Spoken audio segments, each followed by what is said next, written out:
दूसरे को दोष ना दें।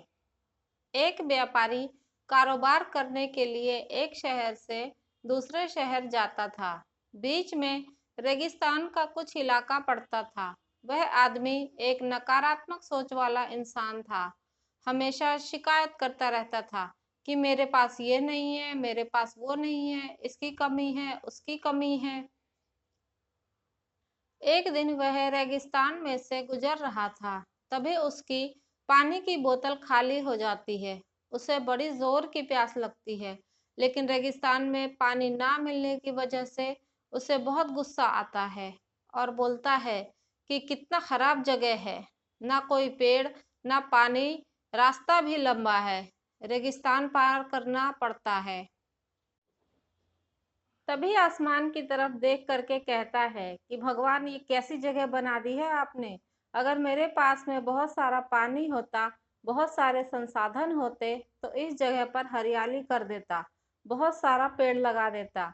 वह आदमी ऊपर देखकर ये सब बातें कह रहा होता है और ऐसा लग रहा था कि जैसे ऊपर वाले से जवाब की प्रतीक्षा कर रहा हो कि भगवान कुछ कह दे।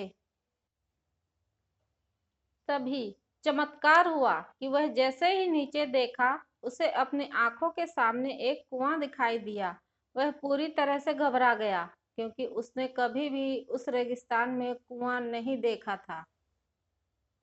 वह कुएं के पास पहुंचा और देखा कि कुआं पूरी तरह पानी से भरा हुआ है, परंतु वह आदमी नकारात्मक सोच वाला था और हमेशा शिकायत करता रहता था। और फिर से आसमान की तरफ देखते हुए बोला, भगवान, पानी से भरा हुआ कुआं तो दे दिया, लेकिन पानी कैसे निकाला जाए।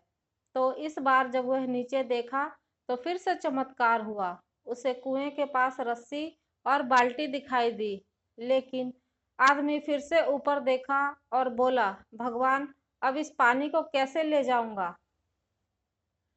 तभी उसको एहसास हुआ जैसे उसके पीछे कोई है। वह पीछे मुड़कर देखा तो एक ऊंट खड़ा हुआ होता है। वह पूरी तरह से घबरा गया, सोचने लगा कि ये तो सच में होने लगा। मैंने बातों बातों में कह तो दिया, अब मुझे यहाँ हरियाली करनी पड़ेगी और पेड़ लगाने की जिम्मेदारी लेनी पड़ेगी। आदमी को पानी से भरा हुआ कुआं मिल गया, बाल्टी और रस्सी मिल गई, पानी को ले जाने के लिए ऊंट भी मिल गया, सब कुछ मिल गया। अब वह आदमी सोच रहा था कि ये मैं बातों बातों में क्या बोल दिया, ये तो गड़बड़ हो गया।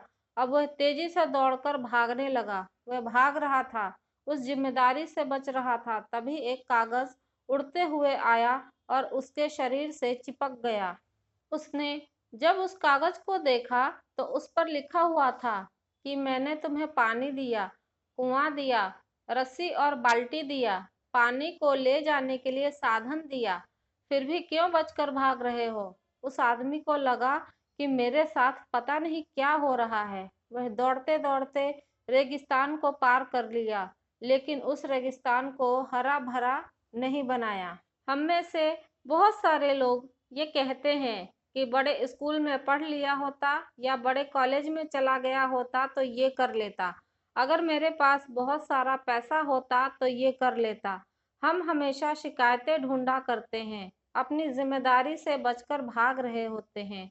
ये कहानी हमें सिखाती है कि लाइफ में हम जो कुछ भी कर रहे हैं, उसकी 100% जिम्मेदारी हमारी है, कि उस काम को बिना किसी शिकायत के पूरा करें। हमें दूसरों को दोष नहीं देना चाहिए। हम जो भी हैं, जैसे भी हैं, अपनी वजह से हैं, इसीलिए हम दूसरों को जिम्मेदार नहीं ठहरा सकते। तो आज की यह कहानी आप सबको कैसी लगी, कमेंट करके ज़रूर बताइए। मेरे चैनल को सब्सक्राइब करना ना भूलें। कहानी को धैर्यपूर्वक सुनने के लिए आप सभी का बहुत बहुत शुक्रिया।